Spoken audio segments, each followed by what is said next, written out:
Yeah. So we lost in the clouds right now. I don't even know the definition of gravity, baby. What up, world? It's ParadoxTV. We out here chilling with the homie Church. We up in Raleigh, North Carolina. You know what I'm saying? About to do this interview for ParadoxTV, the Indie Circle. So, tell us a little bit about yourself. What made you want to do music? Well, I mean, I've always loved music. The way it made me feel was just something that I can relate to. You know, music is for the soul, so it really touches your spirit, especially when you can feel the passion and the love behind it. I've always wrote poetry, and you know, I was in high school and I had a couple friends. You know, we used to always have ciphers in school and stuff like that. And you know, a couple people pushed me like, "Yo, you should jump into the cipher sometime. You should jump into the cipher." So I started writing rhymes, and at first I was horrible. I was garbage. And people used to tell me I was garbage. I was like, that sucked. That's horrible. Like, you can do much better than that. So it always motivated me to go home, and I had to say, instead of doing homework, I was writing rhymes. And you know, as I started to get better and people started to notice that just pushed me to get into it even more and keep going harder and keep going harder. It kind of drove me until I felt like that was, you know, that was a plan for my life, and that was something that I could use to, you know, use as a tool to inspire other people as well, you know. That's what's up. That's what's up. Who would you say your influences are and why? I listen to some of everything, man. Lupe Fiasco is probably my favorite hip hop artist right now. Common, Talib Kweli, Mos Def. I like a lot of neo soul like Dwele, Raheem Devon, Jill Scott, Kim. I listen to a lot of that stuff.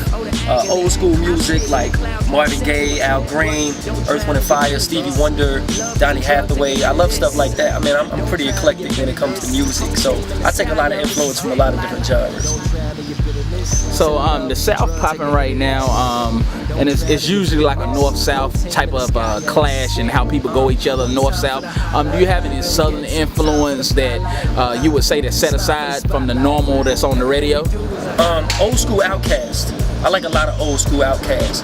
I felt like they were so much different from everybody else, and they always put the focus on lyrics. They always told a story, and it was always so much different from what everybody else did. And they didn't even have to try to be different. It was just like that. I used to listen to a lot of Goody Mob back in the day. Pretty much that whole clique, that whole camp, man, really inspired me to, you know, add another type of dimension to my music. Because I think it's really important to listen to all styles. It doesn't matter what coast or what location, you can learn something from everybody. You know what I'm saying? I think that's the important message with music. That's dope. It doesn't have to be a clash, you know. Everybody can come together and, like Queen Latifah said, UNITY, you know? Unity, son. I can dig that. I can dig that. That's dope. What type of hip hop would you say epitomizes your style? You know, I don't even like to put myself in a box. I don't even like to put a genre on my music, to be honest with you. It's all about how I feel. You know, I've always said that my music was like spiritual warfare. Somebody told me that a couple years ago, and it just like fit. Because, you know, whatever's going on in my soul is what you hear in my music. And I think that's important because a lot of times nowadays you don't hear that same passion. You don't hear that same love in people's music. And I think that completely destroys the art of it. And that's the only thing I have a problem with. I don't really have a problem with this rapper, that rapper, doing what they do, whatever they feel. I just feel like if you're gonna do it for the love of it. Anything you do it for the love of it. Don't do it for the money. Money's gonna come. You know what I'm saying? So everything I do is from the soul, man. It's just soulful music. But if I was to put it in any kind of category, I would say it would be a hybrid between, you know, hip hop, neo soul, with a jazz feel. I mean, there's a lot of different dimensions, man. I can go on. So. That's dope. That's dope. That's dope. So where did you get the name Church from? Well, it's my last name. Also, when I was in the military, everybody calls you by your last name. So everybody was like, Church, Church, Church. And I actually had a name. My alias was Sketch the Poet back in the day. That had a meaning behind it, but as I grew and as my music grew, I felt like, you know what? Church is me. It's me. It's not only me, but it personifies everything that I stand for. So I felt like it was just bold, it's straight to the point, and it's me. So when people hear church, it's just like, wow, I'm interested to see what that sounds like. You feel me? Yeah. So yeah, that name just, you know, I just decided to roll with that. Okay.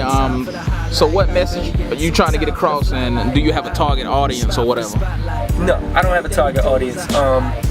A lot of people would say that's a problem, I guess, because, you know, you're supposed to have a target audience. But me, I kind of just, I want to uplift anybody that's willing to listen. That's what I make music for, to inspire people. I want to make music to make people feel some kind of way and feel like they could be better, they could do better. But basically the main message is to be yourself.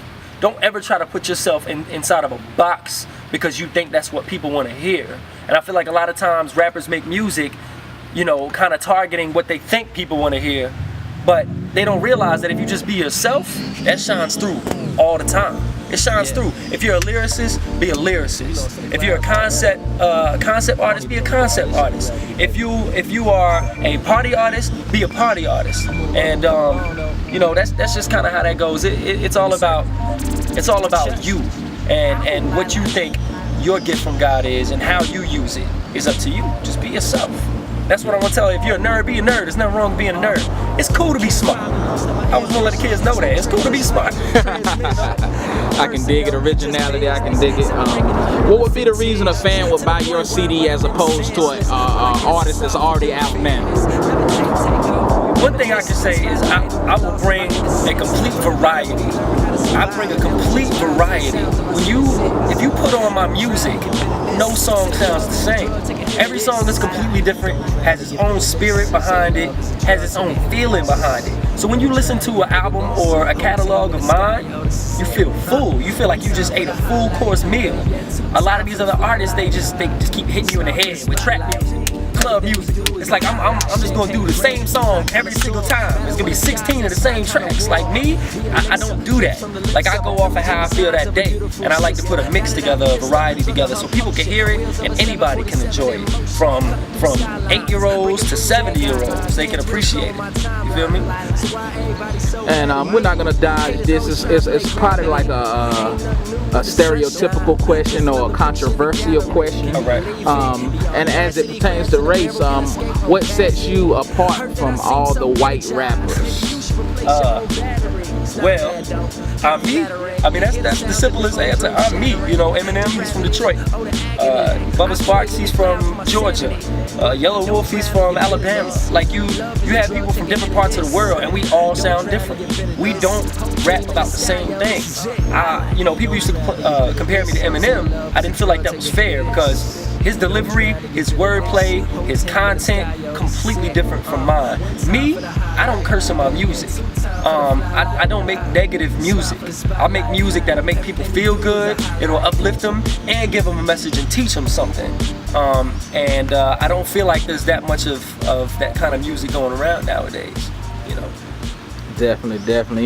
Do you have any shout outs? How can we get in contact with you? Do you have a Twitter? You know, what's your social grind like? Just give a few shout outs and, you know, just put a cap on it. Alright, well, you can find me at twitter.com/MrChurch84. That's MrChurch84. You can find me at Reverb Nation /Church919. That's CHURCH919. You know, I want to give a shout out to my man ParadoxTV. Salute. My homeboy Vision out of VA. He's from Dade County representative. Even though I'm a little mad at your heat for doing that to my dicks, you know, it's all good. We'll get y'all next year. Shout out to Pharaoh. Shout out to Infamous. You know, shout out to all my people that's going through a struggle and still keeping the faith. You know what I'm saying? Just know that God got your back. It don't matter. Just, you know, blind faith is the most important thing in life. If you don't have nothing, grind like you do have something. Don't sit around and feel sorry for yourself. Don't sit around and wait for anything to happen. Go make it happen yourself, and know that God gonna meet you in the middle. So shout out all my people that's going through the struggle. Shout out to all my people that's keeping the faith. For the fly light, smile for the spotlight. Everything we do is a highlight. Champagne drinks, fly connoisseur. Battle with the skies, that's my kind of war. The elixir drips from the lips of intelligent designs of a beautiful sister. Now that I've kissed her, drunk of her potion. Wheels of a 747 in motion, cutting through skylines, breaking rules and guidelines. Hands real slow on my timeline.